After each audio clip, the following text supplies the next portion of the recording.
आज के कार्यक्रम में सभी भाई बहनों का हार्दिक स्वागत और धन्यवाद।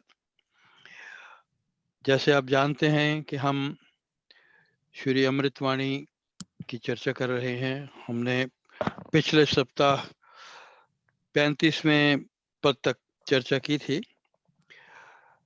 और आज हम 36वें पद से आगे आरंभ करेंगे। तो just to very briefly recap, हमने 34वें पद में ये देखा था कि राम नाम को ध्यान में स्थित करो और स्थिर करो, इससे बड़ा कोई भी विचार नहीं है, इससे बड़ा कोई भी हमारा बिजनेस नहीं है। ये सबसे बड़ा कार्य है जो हमें करना चाहिए, क्योंकि इसके स्फुरन होने से मन का इससे बड़ा कोई लगाव नहीं होना चाहिए। श्रद्धा और विश्वास पूरी धारणा के साथ, दृढ़ता के साथ हमें राम नाम का जप करना चाहिए, क्योंकि इसके साथ ही हमें अपने हमारे परम लक्ष्य की, परम धाम कह लीजिए, अमर पद कह लीजिए या मोक्ष कह लीजिए, उसकी प्राप्ति होती है।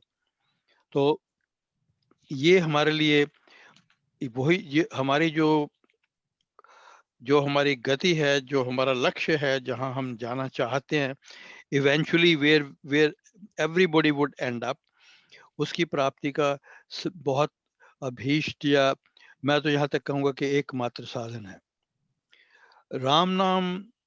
उस ईश्वर, उस प्रभु का, हरि का वाचक है जो लय, उत्पत्ति और पालना रूप है। उसकी प्राप्ति का सुगम और सरल साधन हमारे पास है, और वो क्या है? राम राम चिंतन कीजिए, वही हमें परम आनंद दान करते हैं, और वही सर्वोपरि हमें हमारे सत्य स्वरूप का अनुभव प्रदान करते हैं। उसका प्रत्यक्ष ज्ञान जो है, उनके माध्यम से ही हमें प्राप्त होता है। तो ये हमने पिछले सप्ताह अमृतवाणी में देखा था। उसके साथ साथ हमने चर्चा समाधि की भी की थी, और उसमें मैं सिर्फ उसके विषय में तो इस समय इतना ही कहूँगा कि हमने सभी समाधियों को, या समाधि को हमने दो भागों में बांटा है, असंप्रज्ञात समाधि और संप्रज्ञात समाधि। संप्रज्ञात का अर्थ है, सम का अर्थ है संपूर्ण, समस्त और सम्यक, और प्रज्ञात का अर्थ है समझा हुआ, जाना हुआ, जिसकी हमें जानकारी प्राप्त है।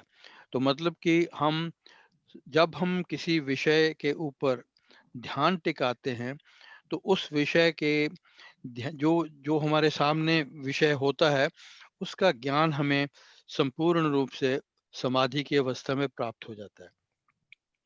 अब इस संप्रज्ञात समाधि की बहुत सी अवस्थाएं हैं, तो उनकी हम व्याख्या नहीं करेंगे, बट वितर्क से शुरू करके सतर्क, वितर्क, विचार, आनंद, अस्मिता, जैसे जैसे हम इस लेवल पे आते जाते हैं, तो उसका जो लेवल है वो सूक्ष्म से सूक्ष्मतर होता जाता है। एनीवे, ये एक तरफ हमारी असंप्रज्ञात समाधि है, जिसका संबंध परा प्रकृति से है, और दूसरी ओर है संप्रज्ञात समाधि, जिसका संबंध अपरा प्रकृति से है। तो इन दोनों के बीच में जो लाइन है वो खींची हुई है, एक तरफ जो है अपरा प्रकृति है, दूसरी तरफ परा प्रकृति है। तो इसको हम सिर्फ दो ही भागों में बांटें, बाकी जो सब के सब जो है, जैसे वितर्क है, विचार है, आनंद है, अस्मिता है, ये समाधि है, सब की सब ये संप्रज्ञात के अंदर आएंगी। उसकी चर्चा आप कहीं भी देख सकते हैं। एक दो की चर्चा आप कर लेंगे तो बाकी की चर्चा आपके दिमाग में खुद ही आ जाएगी। But still, if we need, we can do it some other time. तो ये तो थी थोड़ी बहुत समाधि की चर्चा। अब हम अपने मुख्य विषय पर चलते हैं, 36वें श्लोक की ओर, पद की ओर। तो कौन इसका कमलेश, हाँ जी। नाम चिंतामणि रत्न अमोल, राम नाम महिमा अनमोल, अतुल प्रभाव अति प्रताप, राम नाम कहा तारक जाप, राम नाम कहा तारक जाप। राम नाम चिंतामणि रत्न अमोल, राम नाम महिमा अनमोल, अतुल प्रभाव अति प्रताप, राम नाम कहा तारक जाप। तो इसमें शब्द 2-3 हैं, अनमोल है, अमोल है, उसके बाद अतुल है, प्रभाव है और प्रताप है। अमोल और अनमोल इंटरचेंजेबली भी इसको हम यूज कर लेते हैं, पर यहाँ हम अनमोल शब्द को अनंत, असीम, अमूल्य के रूप में देखते हैं, और अमोल जिसका मूल्यांकन नहीं किया जा सकता। It is so great that we can not evaluate its worth. तो फिर आता है प्रभाव। प्रभाव कहते हैं शक्ति को, सामर्थ्य को। तो देन वी हैव गॉट तेज। तेज को हम बल से भी कहते हैं, बल का नाम भी यूज करते हैं, ग्लोरी के नाम से भी यूज करते हैं, प्रकाश के रूप में भी यूज करते हैं। तो आइए अब इसको हम सबको जोड़कर देखें। राम नाम समस्त कामनाओं को पूर्ण करने वाला ऐसा रत्न है जिसका मूल्यांकन करना कठिन है या जिसका मूल्यांकन नहीं किया जा सकता। उसकी महिमा का भी हम कोई मूल्यांकन नहीं कर सकते, क्योंकि वो महिमा भी उनकी असीम है। और सारी सृष्टि में जो कुछ भी हम देखते हैं वो ह्यूमन पावर से बिल्कुल आगे है। उसकी उसकी तो क्षमता नहीं है, देवताओं की क्षमता नहीं है, ऋषि मुनियों की क्षमता नहीं है, एक प्रभु की ही क्षमता है। इस प्रकार का जो जो दृश्य है, ये जो जगत है, इसकी कल्पना करना भी कह दीजिए, और उसको स्थित करना, उसको उसको स्थित करके उसकी पालना करना, और अंत में उसका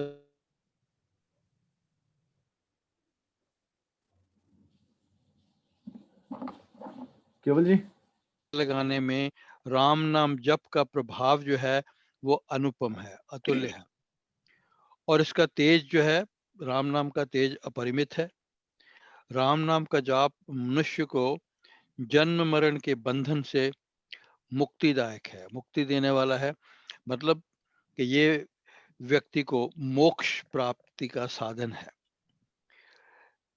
कैसे? राम नाम का आश्रय लेने से मनुष्य समाधि की अवस्था में आत्मज्ञान को प्राप्त करता है, और उसके लिए जो उसकी अज्ञान की जो ग्रंथि है, अज्ञान की जो गांठ है, वो खुल जाती है। अज्ञान की गांठ खुलने का भाव क्या है कि उसका देहाध्यास, उसका ये भाव कि मैं देह हूं, मैं शरीर हूं, वो समझ लेता है, और वो शरीर की नश्वरता को भी जान लेता है। और इसी जीवन काल में जब वो सारी चीजों को समझ लेता है तो वो जीवन मुक्त हो जाता है। तो राम नाम कहा तारक जाप, इसीलिए राम नाम का जो जप है उसको तारक कहा गया है, क्योंकि इससे हमारे अज्ञान की ग्रंथि खुल जाती है और हमारा देहाध्यास छूट जाता है, शरीर की नश्वरता से हम ऊपर उठ जाते हैं, और इस जीवन में रहते रहते ही हम मुक्त हो जाते हैं, जीवन मुक्त हो जाते हैं। तो ये है, हम जो पिछले कुछ पदों से चर्चा कर रहे हैं, राम नाम की महिमा, द ग्लोरी ऑफ राम नाम। तो वो ग्लोरी को अपने ध्यान में रखिए। जैसे भी हम बढ़ते जा रहे हैं, तो अब जितने जितने हम पद करते जाएंगे, उन सब में कोई ना कोई ग्लोरी जो है, उनकी जो है हमें प्रभावशाली ग्लोरी देखने को मिलती है। और अब हम इसका जो 37वां पद है उसकी ओर ये चलें। ना केवल जी, उसमें हाँ जी। अमृतवाणी में महाराज जी ने ये भी लिखा है, ग्रंथि अविद्या टूटे भारी, राम लीला की खिल फुलवारी। या वो तो हम आ रहे हैं सारी उसके ऊपर, क्या? अच्छा, उस पद के ऊपर हम ये अभी बहुत दूर नहीं है, ये पद आने वाला ही है, तो we'll या thank you very much, we're going to discuss that. मेरा मतलब है कि इसमें सारी ग्रंथियां टूट के Yeah, परमात्मा के रहस्य पता yeah, लग that's right. Yeah. Sudesh aunty. हाँ जी। हाँ जी। बीजाक्षर महाशक्ति कोश, राम राम जप शुभ संतोष, राम राम श्री राम राम मंत्र, तंत्र तंत्र बीज परात। not तंत्र, not तंत्र मंत्र यंत्र नहीं चलेगा यहाँ पे, मंत्र तंत्र यंत्र। या राम राम मंत्र, तंत्र बीज परात पर यंत्र। थैंक यू, धन्यवाद, ठीक है वेरी ना? Good, very good. ठीक हाँ जी, देखिए, ठीक है। हाँ जी, बहुत बढ़िया, वेरी गुड।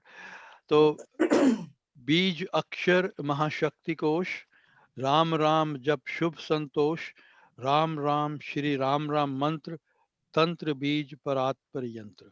अब इसमें बीज जो शब्द है, बीज से हम जो है उसकी वृक्ष की उत्पत्ति होती है, हम सब जानते हैं। किसी भी पौधे का बीज है, उसको हम बो देते हैं तो उसमें से वृक्ष निकलता है, या उसे पौधा निकलता फिर वृक्ष बनता है। तो यहाँ पे हम, अगर हम प्रभु को इस सृष्टि का बीज माने, तो सारी सृष्टि की उत्पत्ति, उसकी वृद्धि, और यहाँ तक हम इसको लय को भी साथ में जोड़ देते हैं, उसका वही कारण है। अक्षर, अक्षर मीन यहाँ पे आगे जो जब आएगा, अक्षर मीन राम नाम शब्द या राम नाम। महाशक्ति कोश, महाशक्ति कोश महान, अद्भुत या अपार शक्ति का केंद्र है, उसका स्रोत है, उसकी खान है, उसका भंडार है, उसका संग्रह स्थान है। शुभ मीन्स कल्याणकारी, मंगलमयी। राम राम जब शुभ संतोष, संतोष मीन्स संपूर्ण संतुष्टि। देखिए एक शब्द तोष, यहाँ हमने सम शब्द की बात आपसे की थी, संप्रज्ञात। सम मीन्स संपूर्ण, जिसको हम जिस कहते हैं सारे का सारे, जितने टोटल, इन टोटैलिटी। और इसी तरह यहाँ पे बोल रहा है सम और तोष, दोनों को जोड़ के बनाया गया संतोष। तोष का मतलब होता है तुष्टि, सम मीन्स संपूर्ण प्रकार की तुष्टि, उसको संतुष्टि कहते हैं, जिसमें जो भी आप सोचें, जो भी आप समझें, जो भी मन आपके मन के बीच में विचार हों। पंजी हाँ जी, हेलो सुदेश आंटी, आपकी Anyway, आवाज नहीं आ रही है, क्या कुछ कह रहे हो आप? तो प्लीज गो अहेड। तो ये संतुष्टि का मतलब है हर प्रकार का संतोष, जो भी जिस प्रकार की भी तुष्टि की आपको अपेक्षा है वो आपको प्राप्त हो। पूर्ण पूर्ण तृप्ति जिसे हम कहते हैं, पूर्ण कामना की कामना की पूर्ति। तो फिर आता है राम राम जब, राम राम श्री राम राम मंत्र। मंत्र क्या है? मंत्र को हम हमेशा यूज करते हैं, तो लेकिन इसका शब्द का अर्थ जो हमें अच्छी तरह से समझ लेना चाहिए।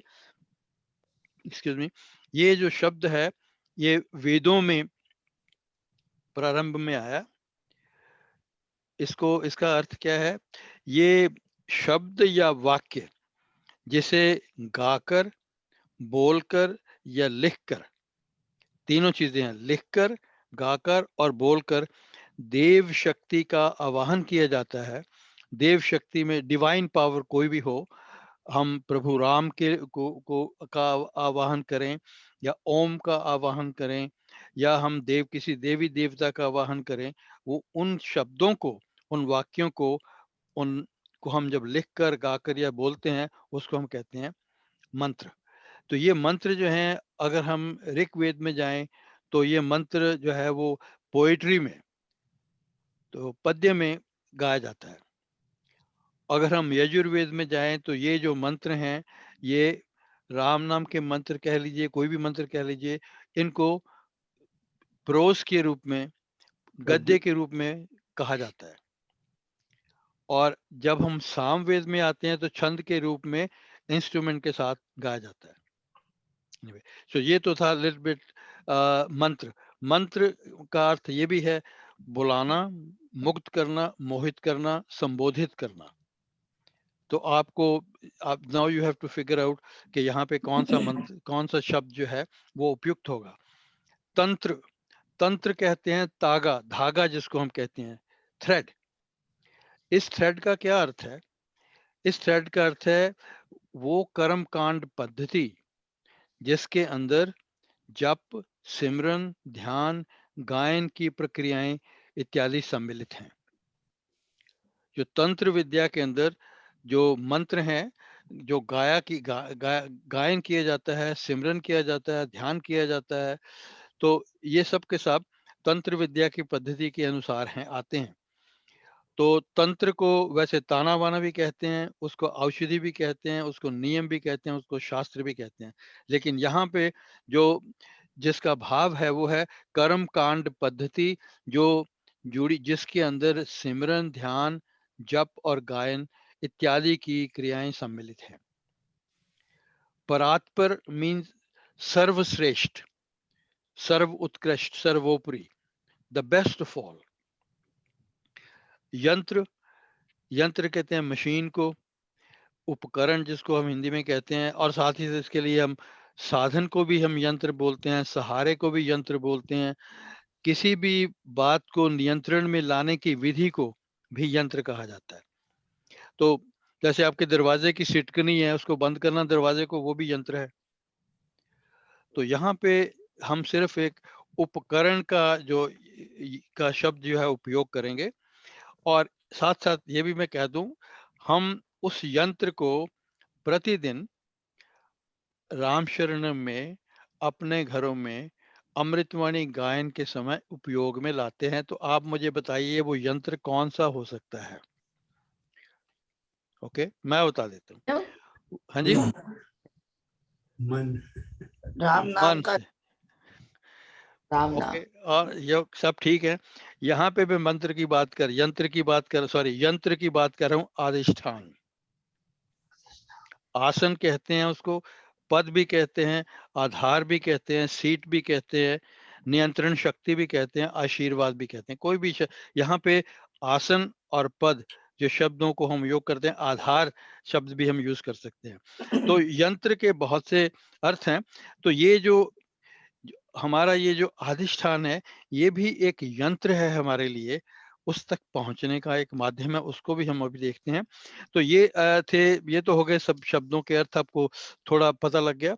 बीजाक्षर, बीजाक्षर मीन्स ये शब्द जो है ये जगत का कारण है या सृष्टि का आदि कारण है। साधना के क्षेत्र में जो किसी बीज में, बीज जो है किसी देवता के मंत्र को सारभूत करने के लिए ये केंद्रीय अक्षर है। यहाँ राम को ही बीजाक्षर है को ही बीजाक्षर कहा है। जैसे वेद मंत्रों में, जैसे मैंने कहा ओम है, तो राम शब्द भी उसी प्रकार परब्रह्म को प्रकाशित करता है, जिससे सारी सृष्टि की उत्पत्ति हुई है। तो नाम का जाप क्या करेगा? भक्तों का कल्याण करता है, उनके लिए, इसलिए ये मंगलकारी है। उन्हें वह सच्ची संतुष्टि या पूर्ण तृप्ति प्रदान करता है। सम मीन्स पूर्ण, तुष्टि मीन्स तृप्ति। वो संपूर्ण तृप्ति जो है उसको प्रदान करता है साधक को। इसका भाव ये हुआ कि साधक को जब उसको सभी प्रकार की तृप्ति उसके पास है, तो नेचुरली वो अपने आप में पूर्णता का भाव जो है जागृत होगा उसके भीतर। वो उसको समझ आ जाएगी कि वो अपने आप में पूर्ण है। उस साधक को पूर्णता का आभास होता है, और किसी चीज की आवश्यकता नहीं। Exactly, thank you. तो केवल हाँ जी, थोड़ी सी, हाँ जी, कहिए। एक स्टेप पीछे चलूंगा मैं। हाँ जी, एक तो दो पद एक साथ अगर पढ़े आपको, ये अभी हमने पढ़ा नाम चिंतामणि, ये है 36वां।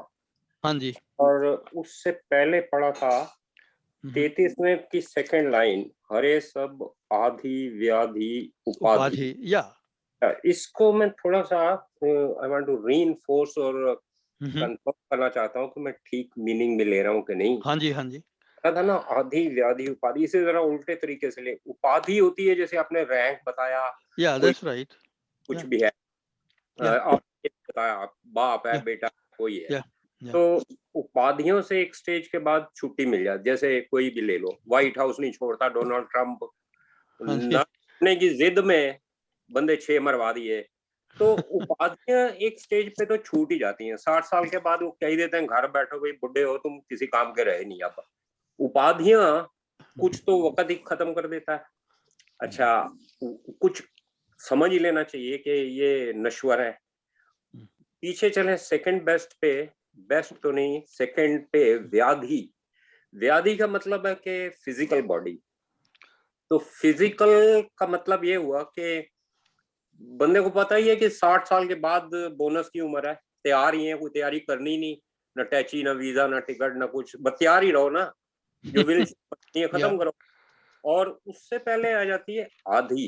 आधी मीन्स मेंटल डिस्टर्बेंस। मान लीजिए कोई काम है, विपिन पैसे ही नहीं देता मेरे को 5,000 रुपए, तो एक तो मैं भूल ही जाऊं उसको कि नहीं देता, चलो परे करो, कर्मों क्या है। दूसरा है कि मैं मुकदमा भी करूं और उसका रिजल्ट अधिष्ठान पे रख लूं, भगवान के हवाले, जो होगा सो ठीक है। तो तीनों चीजें इसमें जब आ गई, तीनों चीजें आधि व्याधि उपाधि को आपने समझ लिया और इसको फॉलो भी कर गए, प्रैक्टिकली कर गए, फिर यहाँ पर ये रीइंफोर्समेंट है ना, नाम चिंतामणि। तो when you have absorbed all the three thing, ना रैंक की इच्छा है, ना फिजिकल बॉडी की इच्छा है, और ना इनसे पैसे लेने की है, तो शांति, परम शांति इसमें नहीं मिल जाएगी? Is it not a repetition? No no, देखिए जो आपने कहा, we are putting cart before the horse. Problem ये है कि हरे सब आधि व्याधि उपाधि। देखिए उपाधि या आधि या व्याधि, इनका जो छूटना जो है, ये इसका छूटना हमारे मन के ऊपर निर्भर है, शरीर की एज से नहीं है। या अगर हमारा मन 90 साल की उम्र में भी वही चाहता हो जो वो 17, 18 या 20 साल की उम्र में चाहता है, उसी का वो चिंतन करता रहता है, निरंतर यही सोचता रहता है कि मुझे ये मिले, मुझे ये मिले, मेरे पास ये हो, मेरे पास वो हो, तो उसको ये जो उसकी आधि और व्याधि जो है वो नहीं छूटेगी। दूसरी बात, जहाँ तक उपाधि का कंसर्न है, उपाधि का जो त्याग है वो मन से होता है। कई बार ऐसा होता है कि हम लोग आपने देखा होगा कई पुराने समय के जो मिलिट्री ऑफिसर्स हैं, वो अपनी रैंक को फिर भी अपने साथ कैरी करते हैं, बच्चों को फिर भी अटेंशन, स्टैंड, मूव, वो जो डायरेक्शंस हैं उस तरह से देते रहते हैं। उनके मन से वो जो उपाधि उनके पास थी वो नहीं निकली। वो उपाधि जो है वो उसकी एज के साथ उसका कोई लिंक नहीं है, कोई कंसर्न नहीं है। हम किसी भी एज के ऊपर बच्चे हो सकते हैं, हम किसी भी एज के ऊपर बच्चे जो युवक हैं वो बूढ़े हो सकते हैं, अपने आप को अपने व्यवहार में, मानसिक संतुलन में, इन चीज़ों में। तो जो कुछ भी गेम है वो सारी मन की गेम है, और उसके लिए जो है हमारे लिए ये बहुत ही ज़रूरी है कि हम राम नाम का जो जप है, दाता राम है सब सुख खान, और वही जो है उसके चिंतन से ही हमें सब कुछ वो है वो प्राप्त हो सकता है। इसकी जो प्रोसेस है, हमने वो प्रोसेस इसकी यूज करी थी पीछे कुछ सप्ताह पहले, जिसमें हमने कहा था कि जो जाप है वो मन को केंद्रित करता है, जाप है मन को वो पवित्र करता है, जाप है वो मन को भगवान के नाम के साथ अग्रसर करता है, उसमें उसकी वृद्धि करता है। तो ये सब के सब जो कार्य हैं मन से जब से होते हैं, और जब मन पर हावी होकर ये काम करवाता है। जब तक ऐसा नहीं होगा तब तक हम हरे सब आधि व्याधि उपाधि, अपने आप में आधि व्याधि उपाधि हरण होने वाली नहीं है, अनलेस आपके पास पिछले जन्म के कुछ शुभ कर्म हैं, आपके पिछले जन्म के संस्कार हैं, जिसके कारण आप उस मार्ग पर अपने आप ही चलेंगे। वो बहुत से ऐसे जीनियस लोग बहुत कम होते हैं जिनके पास ये जो ये समृद्धि उपलब्ध है। बाकी सभी के लिए कोई ना कोई यंत्र जो है उसको अप्लाई करने की आवश्यकता बनी रहती है। वो कॉम्प्लीमेंट करता है। यस, या तो 5,000 ये सर हाँ जी। $5,000 भिजवा देना पहले। वो भेज देना, सबके सामने कह दिया है। ओके, चलिए आप अपना फैसला बाद में करते रहिए, हम आगे थोड़ा बढ़ते हैं। उषा आंटी। तीसरा नो अभी फिनिश कहाँ हुआ, ओह ये सॉरी पद नहीं फिनिश हुआ, आधा हुआ है। राम राम श्री राम, राम राम श्री राम राम मंत्र, तंत्र बीज परात पर यंत्र। यहाँ पे एक 3 वेरिएबल्स की इक्वेशन है। Ram Ram is equal to Shri Ram is equal to Ram mantra, तीसरी लाइन में। और चौथी लाइन में तंत्र बीज परात पर यंत्र। अब इसको भी हमें ऊपर वाले के साथ ये किस तरह से जुड़ता है, इसको भी हमने देखना है। तो अब तीसरे में जब मैंने ये कहा कि राम राम श्री राम राम मंत्र थे, तीनों के तीनों it's a part of the same equation. पहला है राम राम श्री राम, मीन्स वाचक वाच्य के सूत्रानुसार प्रभु राम, राम नाम अथवा राम शब्द में प्रतिष्ठित है, पहली बात। दूसरी ओर लेते हैं Ram Ram is equal to Ram mantra, मतलब प्रभु राम मंत्र हैं या बीजाक्षर हैं, क्योंकि बीजाक्षर इज मंत्र, राम मंत्र। और फिर उसके बाद या इसको ऐसे कहें राम मंत्रमय है। राम मंत्रमय है कि क्या मतलब है? मंत्र रूप, राम मंत्र रूप है और मंत्र राममय है, इसका मतलब है मंत्र जो है वो राम रूप है। तो ये दोनों इक्वेशन एक दूसरे के साथ कॉम्प्लीमेंट करती हैं। इसमें तो ये है ना कि राम जो है ये एक नाम भी है और या मंत्र भी है, या एग्जैक्टली, तो यही दो तो चीजें ये हैं इसमें। This is what the equation is. शब्द जिसको मंत्र कहा है, फिर बीच में प्रभु राम है और इधर राम नाम है, जो तीनों जो हैं they are I shouldn't use the word similar, but I would use the word they are parallel. अच्छा, इसके बाद फिर तंत्र बीज परात पर यंत्र। अब इसका अर्थ जो है, परात पर यंत्र का मतलब क्या है कि ये जो यंत्र है ये सर्वश्रेष्ठ यंत्र है। तंत्र बीज मीन्स जो तंत्र विद्या का बीज है, राम शब्द या राम नाम ये तंत्र विद्या का बीज है, क्योंकि इसी के साथ जितने भी तंत्र विद्या के साधन हैं वो जुड़े हुए हैं। कौन कौन से साधनों की हमने बात करी है? सिमरन, ध्यान, गायन, जप, ये सब के सब जो है इसके साथ जुड़े हैं। इसलिए ये जो तंत्र विद्या है उसका ये बीज है। और ये जो बीज है ये एक अपने आप में संपूर्ण यंत्र है। यहाँ शब्द परात पर मीन सर्वश्रेष्ठ की बात की है, तो हम सर्वश्रेष्ठ से के साथ ही जाएंगे। तो यंत्र जो है, अब यहाँ पे हम थोड़ा से हट के बात करते हैं। यंत्र परात जो का है, मैं कुछ अर्थ डिफरेंट भी सोचती हूँ। परात पर यंत्र, क्या तंत्र बीज है, ये तंत्र विद्या का तो बीज है ही है, लेकिन परात का मतलब यहाँ ये भी हो सकता है कि परे से परे जहां पर कोई भी चीज आपका पहुंचना मुश्किल है, उस विद्या तक पहुंचने का ये एक यंत्र है, आत्म विद्या तक, जहां पर कि और कोई यंत्र नहीं पहुंच सकता। तो ये जो राम नाम है ये एक ऐसा यंत्र है जो परे से परे आपको उस अनुभव तक ले जाता है, उस ज्ञान तक ले जाता है जिसको कि और कोई चीज नहीं ले जा सकती। परात मतलब है कि परे से परे, परात पर यंत्र। ओके, इसका actually I have tried to look for the meaning of the word parat. P अपराध के ता जो है उसका वो उसके पीछे हलंत है, उसका मतलब उसमें जो आपका स्वर उसके साथ नहीं है। तो उसका मुझे डिक्शनरीज में, हिंदी की डिक्शनरीज में तो उसका कोई मुझे अर्थ मिला नहीं। नहीं, जो आपने अर्थ बताया वो तो सही है ही, नहीं वो तो लेकिन उसके साथ में ये भी हो सकता है, ये फाइन, मुझे पता। That's fine. मैं actually I will seems you're right, but may I इसको ना I'll look it up sometime this week and today, and maybe I'll share it with you tomorrow if I find something more to it. और इससे पहले वाली जो line है, राम राम श्री राम राम मंत्र, उसमें भी स्वामी जी ने लिखा हुआ है कि राम राम प्रभु राम अलाप। अलाप Yeah. मतलब सिंग करके आप उसको गाइए, Yeah. मध्यम स्पीड में गाइए। अलाप मीन्स मध्यम स्पीड, बहुत फास्ट स्पीड में नहीं। तो इनकी चीजों का अर्थ एक एक चीज को अगर लें तो बहुत गूढ़ जाता है। राम राम प्रभु राम अलाप, अलाप करके उसका राम राम राम, जैसे आप हृदय से एक्चुअली पुकार रहे हैं। अलाप शब्द को हम शास्त्रीय संगीत में या अलाप को वहीं उनके से मैं बता रही हूँ। वो उसके अंदर हम उपयोग में लाते हैं बिल्कुल बिल्कुल। कि या एक ध्वनि को लंबा करके ले जाना, या that's called alap. Alap. Anyway, चलो। एक होती है द्रुत गति होती है, एक होती है मध्यम गति, और एक होता है आलाप। 3 उसमें ओके, गतियां होती है। Thank you. तो यंत्र जो है उसकी हम थोड़ी और दूसरी तरफ से देखना चाहते हैं।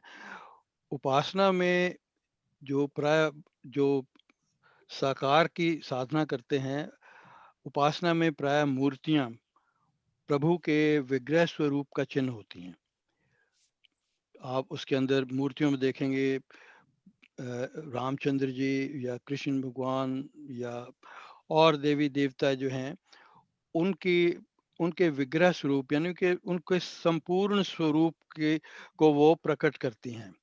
तो लेकिन यहाँ पे ये ठीक है कि मूर्ति जो है वो एक आकृति होती है, और उस आकृति में जो आर्टिस्ट है, जो शिल्पकार है, या जो भी जिसने भी उसका निर्माण किया है, वो उसकी कला के ऊपर निर्भर रहता है, उसके भाव के ऊपर निर्भर रहता है, उसकी सोच के ऊपर निर्भर है, उसकी संस्कृति के ऊपर निर्भर है।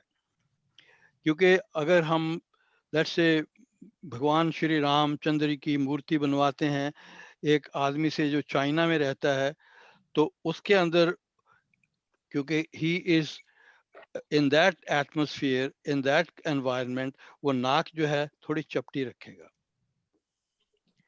अगर वही मूर्ति हम ग्रीस से बनवाएं तो वो उस मूर्ति में गर्दन को लंबा रखेगा, क्योंकि उनका वही एनवायरनमेंट है। पर अगर हम से 5, 10, 15 मंदिरों के लिए मूर्तियां बनवाएं, एक चाइना से बनवाई, एक थाईलैंड से बनवाई, एक ग्रीस से बनवाई, एक कहीं से बनवाई, तो हर एक मंदिर में एक एक मूर्ति स्थापित की। जब एक मंदिर से दूसरे मंदिर में जाएंगे तो फिर आपका भाव जो है वो नानापन प्रकट करने पे मजबूर हो जाएगा, क्योंकि एक मूर्ति दूसरी मूर्ति से मेल नहीं खाएगी।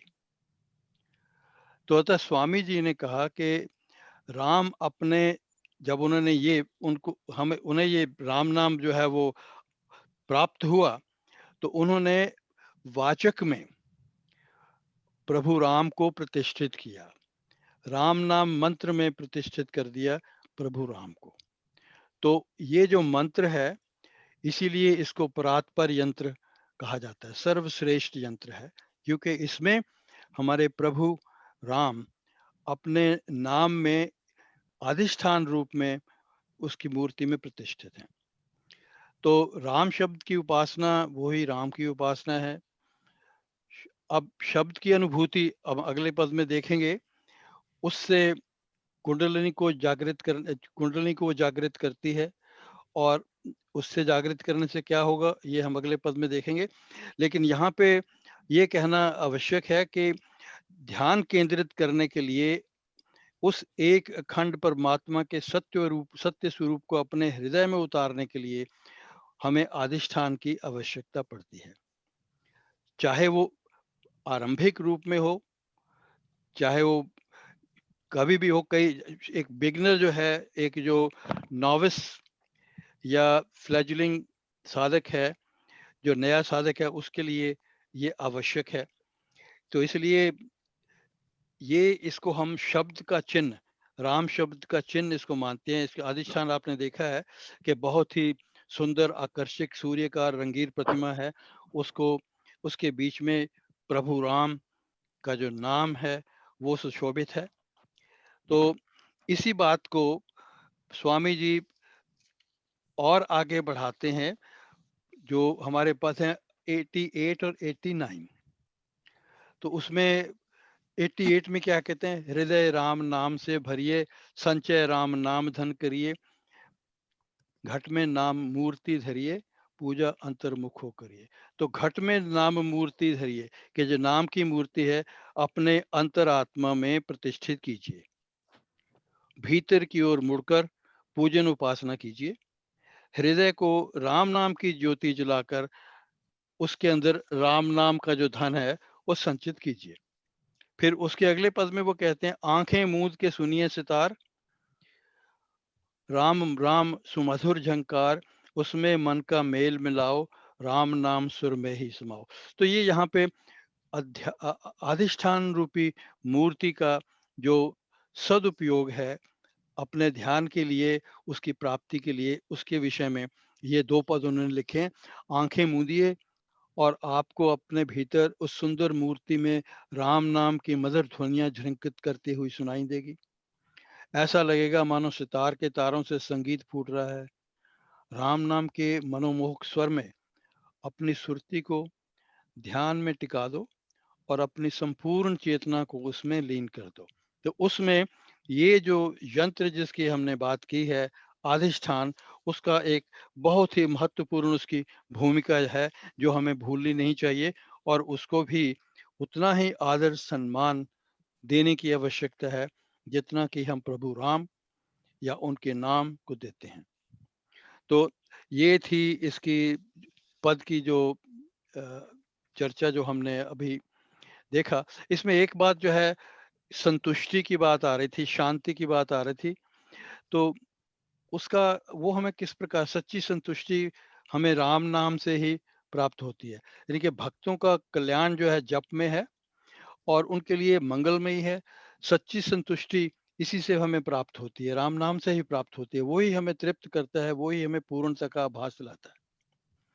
तो ये राम जाप का प्रताप है।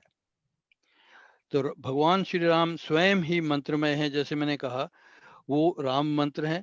उसके द्वारा उसमें उसी मंत्र के माध्यम से यही एक रेलवे ट्रैक है, यही ट्रेन है जिस पे बैठकर, जिस पे चढ़कर हम उसमें लीनता लाभ कर सकते हैं। तो यही हमारे लिए एक तंत्र का काम भी करता है। तो राम कहा जाए तो वह सूत्र है, वह तार है, वह तंत्र है जिसमें सारे, हाँ जी, आई एम सॉरी, केवल जी प्लीज गो अहेड। सॉरी, इसमें सारे के सारे कर्म कांड, सिमरन, ध्यान, गायन, जप प्रक्रियाएं सम्मिलित हैं। राम मंत्र उस सारी तांत्रिक विद्या का मूल है। तो ये चीजें जो हैं हमें ध्यान में रखनी चाहिए। राम नाम से बढ़कर कोई मंत्र, कोई तंत्र, कोई यंत्र नहीं है। सर्वश्रेष्ठ योग, तंत्र और यंत्र है।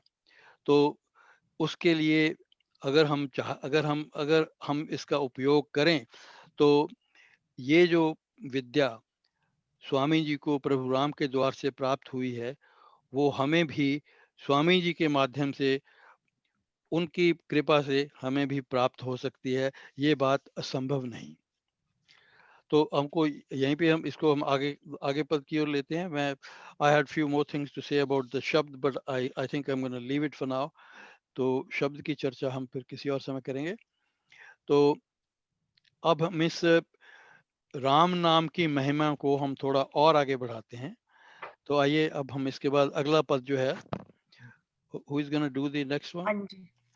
बीज अक्षर पद पद्म प्रकाशे, राम राम जप दोष विनाशे, कुंडलिनी बोधे सुषुम्ना खोले, राम मंत्र अमृत रस खोले।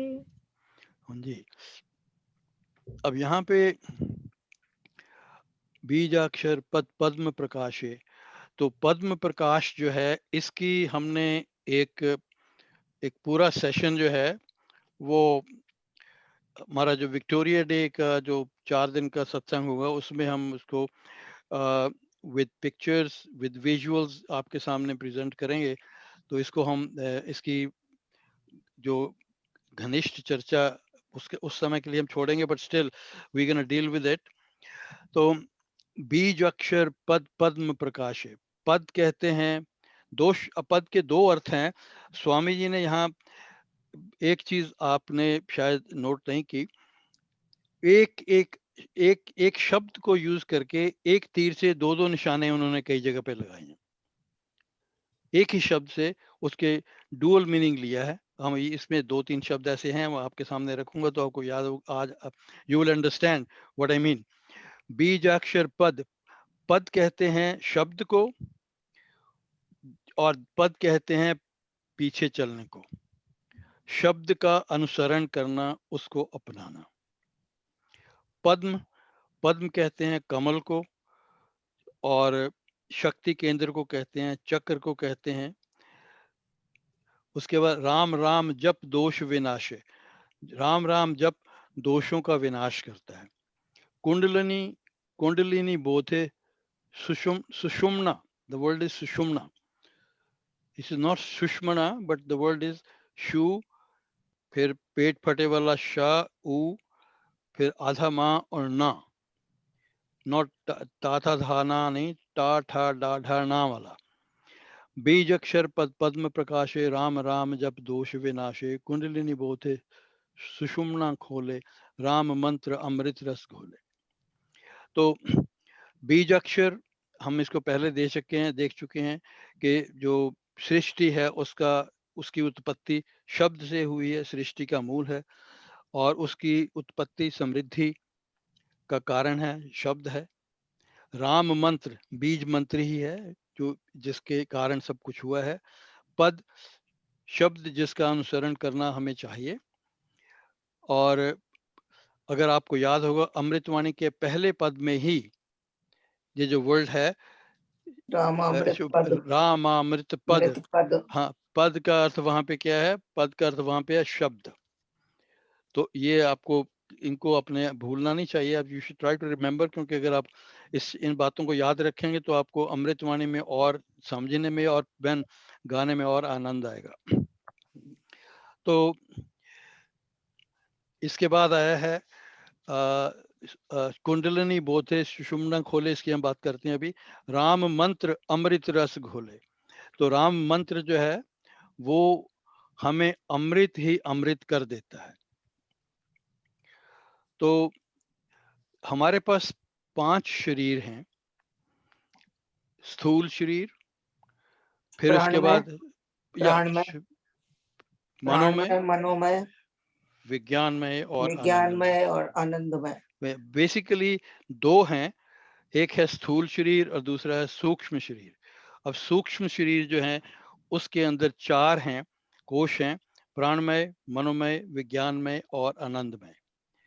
और इसमें जो हमारे पास जो प्राणमय कोश है कहा जाता है, but I have to make it sure that if that's what it is, उसके अंदर 7 मुख्य जो हैं शक्ति के केंद्र हैं, एनर्जी सेंटर्स हैं, जिनको हम चक्र कहते हैं। उसमें मूलाधार है, स्वाधिष्ठान है, मणिपुर है, अनाहत है, विशुद्धि है, अग्नेय है, सहस्रार है। तो ये जो चक्र हैं इनके अपने अपने जो हैं इनकी कैरेक्टरिस्टिक्स हैं। पहली बात तो यह है कि इन चक्रों के अपने अपने रंग हैं। मूलाधार का लाल रंग है, स्वाधिष्ठान का पीला है, मणिपुर का नीला है, अनाहत का श्वेत है और विशुद्धि का भी श्वेत है, और अग्नेय का it is like snow white. और फिर सहस्रार जो है it's multi coloured, thousand paletted petalled जो लोटस है। और इसके साथ साथ एक बात और भी है, हर एक चक्र के साथ कुछ नाड़ियां जुड़ी हुई हैं, जिसको हम जो नाड़ियां हैं वो सूक्ष्म हैं, सटल हैं, वो हमें आंख से दिखाई नहीं देती। दे आर मोर और less in the form of energy. जो मूलाधार है उसके साथ 4 नाड़ियां जो हैं उसके साथ जुड़ी हैं, और उसके बाद स्वाधिष्ठान जो है उसके साथ 6 नाड़ियां जुड़ी हैं, मणिपुर के साथ 10 नाड़ियां जुड़ी हैं, और अनाहत के साथ 12, विशुद्धि के साथ 16, अग्नेय के साथ 2, और इसके बाद जो मूलाधार है उसके साथ अनगिनत। तो ये जो सारी हाँ जी, सहस्रार सहस्रार, या इस सहस्रार मीन्स इट इज 1000, इसमें पेटल्स हैं, और हर एक पेटल के साथ कितनी कितनी जुड़ी होंगी, we don't have an account. Some जो कुछ योगी हैं जो इसका अकाउंट रखते हैं, जानते हैं। तो अब ये प्रश्न ये उठेगा कि ये नाड़ियां क्या हैं। तो हर एक नाड़ी के साथ एक एक मनोवृत्ति जुड़ी रहती है। तो आप ये देखिए, हमारा जो जैसे आपका मूलाधार है उसके साथ 4 वृत्तियां जुड़ी हुई हैं, इसका स्वादिष्ठान के साथ 6 वृत्तियां जुड़ी हैं, मणिपुर के साथ 10 हैं, फिर एक के साथ 12 हैं, विशुद्धि के साथ 16 हैं। ये वृत्तियां क्या हैं, इसकी रिप्रेजेंटेशन जो क्या है, किस किस वृत्ति को नाड़ी जो वो रिप्रेजेंट करती है, वो हम जो है ये जब हम इसका पूर्ण रूप से इसकी व्याख्या करेंगे इनकी विक्टोरिया डे वीकेंड में, तो we'll talk about all of them कि 16 वृत्तियां कौन सी हैं, या 12 वृत्तियां कौन कौन सी हैं, या 10 कौन कौन सी हैं, या 2 कौन कौन सी हैं, इसकी हम चर्चा तब करेंगे। तो अच्छा, इसके बाद बात यह है कि बीजाक्षर राम का अनुसरण करने से, राम शब्द का अनुसरण करने से, देखिए अब उन्होंने एक शब्द यूज किया है, उसके पद यूज करके उन्होंने 2 मीनिंग निकाल दिए, एक शब्द और एक उसका अनुसरण करना। साधक की सातों जो सातों के सातों ये चक्र हैं, ये खुल जाते हैं, विकसित हो जाते हैं, और राम नाम के माध्यम से राम की शक्ति जो है, शक्ति का विकास होता है, संचार होता है उनके भीतर। और राम नाम जो है, संचार होने का भाव है कि सभी दोष जो हैं व्यक्ति के, उनका विनाश हो जाता है। इसकी हम जो राम नाम की महिमा हम जब पहले कहते कि उसके अंदर भी हमने देखा था, वही बात यहाँ पे फिर दोहराने की आवश्यकता नहीं है कि मन जो है वो शुद्ध हो जाता है, पवित्रता की ओर अग्रसर होता है, फिर वो शुद्ध हो जाता है, और फिर वो राम नाम में जुड़ जाता है। तो राम नाम मंत्र जो हमारी कुंडलिनी शक्ति है या आत्म शक्ति है, वो सुषुप्त है और उसको प्रबोधित करती है, उसको जागृत करती है। सुषुप्त का भाव ये नहीं है कि it is cut off totally from the entire environment of the body, no. इसको इसी प्रकार से हम लेते हैं जैसे हमारी सरकार का, कोई भी सरकार लो, उसका एक हेड ऑफिस होता है। डॉर्मेट में चली गई है। ये भी कह सकते हैं कि एक्टिवेटेड नहीं है तो सही, लेकिन एक्टिवेटेड नहीं। उसकी या both of you are right. अब यहाँ पे जब हम सुषुप्त की बात करते हैं, जो उनके बेसिक काम जो हैं वो करते रहती हैं। जैसे हमारी गवर्नमेंट है, हम जानते नहीं हैं, ऑटवा में या ओंटारियो की गवर्नमेंट है, उनकी सीट जो है वो डाउनटाउन टोरंटो में है, सिटी हॉल या इधर जहाँ पे भी है, लेकिन उसका प्रभाव जो है वो जो चाहे वो इस वक्त वो बैठी हुई है, कोई रूल रेगुलेशंस पास नहीं कर रही, लेकिन उसका जो प्रभाव है, उसके साथ जुड़े हुए जितने भी कार्य हैं, सब ओंटारियो के हर कॉर्नर में होते रहते हैं। इसी तरह वो जो हमारी ये जो सुषुप्त कुंडलिनी शक्ति है, वो उसके बैठे हुए, उसके होते हुए सभी के सभी कार्य, शरीर के सभी अंगों में उनकी चेतना का अनुभव होता है। चाहे वो शक्ति जो है वो डांस ना करे, भाग दौड़ ना करें, लेकिन फिर भी हम अपने नेल से लेके हेयर तक उसकी जो शक्ति है उसको हम समझ सकते हैं, उसको हम जान सकते हैं, उसका हम अनुभव कर सकते हैं। तो ये जो कुंडलिनी शक्ति है, ये हम कहते हैं सुषुम्ना नाड़ी में उपस्थित है। अब वास्तविकता है थोड़ी इससे भी गंभीर है। सुषुम्ना के अंदर एक नाड़ी है वज्रनी या वज्रा भी कहते हैं उसे, और उसके भीतर है एक और नाड़ी जिसको कहते हैं चित्रा या चित्रणी, उसके भीतर है ब्रह्मरंध्र। तो ये जो है हमारी जो कुंडलिनी शक्ति है ये बैठी हुई है मूलाधार में, और उसको राम नाम के माध्यम से जगाकर, जिसकी हम बात पहले कर चुके हैं कि राज अब मूलाधार से जैवी शक्ति जगाए, तो माँ ये दसें हाँ द्वार तक। तभी उसे पहुंचे। ये जो है हमने इसकी कई बार इसकी हमने चर्चा की है। ये हमारी जो वाल्मीकि रामायण सार है उसके एंड में जाके अपेंडिक्स के अंदर है, देखिए उसे आप पढ़ सकते हैं, उसके अंदर और भी बहुत सी चीजें हैं। तो कहने का भाव ये है कि जब हम राम शब्द जो है वो मूलाधार में बैठी हुई जो हमारी आत्म शक्ति है उस पर आघात करता है, इससे वाइब्रेशनल सिचुएशन, रा और माँ जो नाम की जो वाइब्रेशन है, पहले रा शब्द बोलते हैं तो उसकी वाइब्रेशन फॉलो, उसके पीछे फॉलो करती है माँ की वाइब्रेशन। तो रा की वाइब्रेशन जो है वो जो हमारी कुंडलिनी शक्ति है उसके जो टेल है उस पर आघात करती है, और बार बार जो है जब उसका आघात होता है तो फिर उसके साथ माँ जो शब्द है उसको धकेलती है ऊपर की ओर, उठाती है। तो ये this is the physical visualisation. तो उसके बाद क्या होता है, वो जो जब वो शक्ति जागृत होती है, it is like switching on the electricity. तो जैसे ही आपने स्विच ऑन किया तो सभी बल्ब जो हैं वो जागृत हो जाते हैं। इसी तरह जैसे ही वो जो कुंडलिनी शक्ति स्विच ऑन हुई तो वो सभी चक्रों में से, that is like the wire which carries the current, उन चक्रों में वहां पे समझ लीजिए बल्ब लगे हुए हैं, उनको वो प्रकाशित करती है, उनको विकसित करती है, उनको जागृत करती है, और वो उनको ऊपर की ओर ले जाती है। तो ये इसका एक हल्का सा आपको मैंने झलक दी है, but we will get into the nitty gritty and all the details, when we do it during the Victoria Day weekend.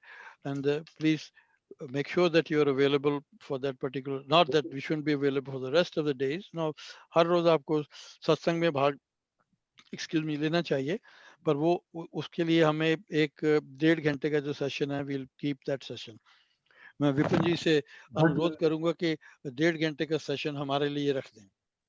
Thank you sir. और वैसे भी भक्ति प्रकाश में जो आपने अभी विस्तार से बताया ना, महाराज जी ने भक्ति प्रकाश में घट मंदिर के अंदर सारी चीजें ये बता रखी हैं कि कुंडलिनी कैसे जागृत होती है और कहाँ सहस्त्रधार तक उसका पूरा वर्णन कर रखा है।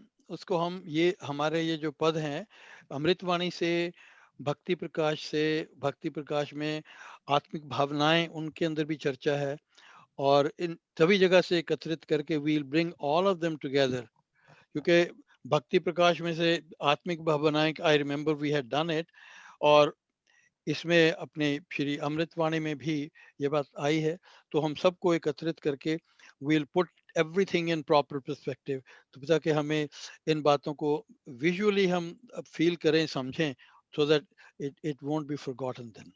बिल्कुल ठीक है। सारे उसमें उन्होंने वर्णन कर रखा है कि कुंडलिनी क्या है, मूलाधार क्या है, सुषुम्ना क्या है, स्वादिष्ठान चक्र। we'll definitely take it from there. तो उसको हम बाकी जो इसको एक्चुअली इट इज कॉल्ड लय योग। अब लय योग में जो आपके ज्ञान योग है, उसके बाद हठ योग है, और भक्ति योग है, और उसके साथ कर्म योग है। इसमें कुंडलिनी प्रबोधन को माना गया है, लेकिन जो वेदांत है वो कुंडली प्रबोधन की चर्चा नहीं करता, उसमें सीधा है ज्ञान की प्राप्ति और प्रभु की प्राप्ति। Anyway we don't have to discuss it right now. तो हाँ जी, 39वां जो पद है, 38। हाँ जी, हाँ जी, उपजे नाद सहज बहु भांत, अजपा जाप भीतर हो शांत। राम राम पद शक्ति जगावे, राम राम धुन जबी रमावे। तो that's good. उपजे नाद सहज बहुभांत, अजपा जाप भीतर हो शांत। राम राम पद शक्ति जगावे, राम राम धुन जभी रमावे। तो मैंने आपसे अभी कहा था कि स्वामी जी ने शब्दों का उपयोग इतनी सुंदरता से किया है कि एक शब्द से वो दो दो निशाने लगाते हैं।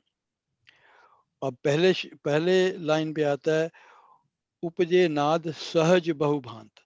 सहज शब्द जो है, सहज का शब्द है आसानी से, सुगमता से, सरलता से। लेकिन उसके साथ साथ इसका एक और भी अर्थ है सह प्लस ज। सह का अर्थ है एक साथ उत्पन्न होना, सह का अर्थ है एक साथ, ज का अर्थ है उत्पन्न होना। जैसे द वर्ल्ड इज ब्राह्मण के लिए शब्द यूज किया जाता है द्विज। द्वि मीन्स ट्वाइस, ज मीन्स बॉर्न, ट्वाइस बॉर्न। तो ज शब्द का अर्थ उत्पत्ति से लिया जाता है। तो यहाँ पे दो भाव उन्होंने एक शब्द के अंदर दो भाव दे दिए, एक साथ उत्पन्न और दूसरी बात सुगमता से। तो दोनों भाव यहाँ पे जो है वो उपयोग में आएंगे। अजपा जाप भीतर हो शांत। उपजे मीन्स सृजन होना, उगना, उत्पन्न होना, जन्म लेना, अंकुरित होना। शब्द अजपा, नाद क्या है? नाद कहते हैं शब्द को, साउंड को, गर्जन को, दिव्य ध्वनियां, संगीत के भिन्न भिन्न यंत्रों के वादन से जब ध्वनियां उत्पन्न होती हैं और जो हमें समाधि की अवस्था में वो हमें सुनाई देती हैं। तो आंतरिक संगीत भी कह सकते हैं ना। हाँ जी, बिल्कुल। समाधि में जाएंगे तो आंतरिक तो हो ही जाएगा ऑटोमेटिकली। सो देने वाला ये जो शब्द जो है जिससे हमें ये सब प्राप्त होता है, नाद प्राप्त होता है, वो शब्द से। अजपा, अजपा का अर्थ है अनायास, बिना किसी चेष्टा किए, बिना किसी प्रयत्न किए। और भीतर हो शांत, भीतर निरंतर चल रहा है, चल पड़ता है, होता है। शांत मीन्स बिना विघ्न के, पूर्ण शांति के साथ। तो राम राम, राम शब्द की मधुर धुन।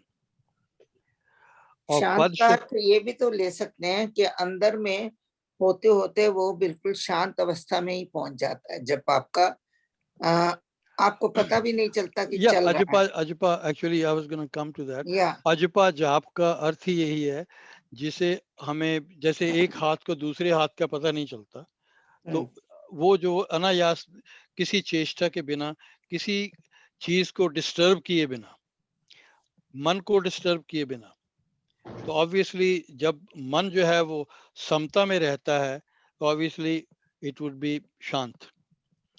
तो यहाँ पे पद जो है, जैसे मैंने अभी पीछे कहा, पिछले पद में बात की थी, पद का अर्थ है शब्द और पद का अर्थ है धारण करना या अनुसरण करना। शक्ति जगावे मीन्स आत्म शक्ति जागृत हो जाती है। जभी मीन जैसे ही, as soon as. Ram Ram धुन, राम नाम की संगीतमयी ध्वनि। रमावे व्याप्त हो जाती है, रम जाती है, रमण करने लग जाती है।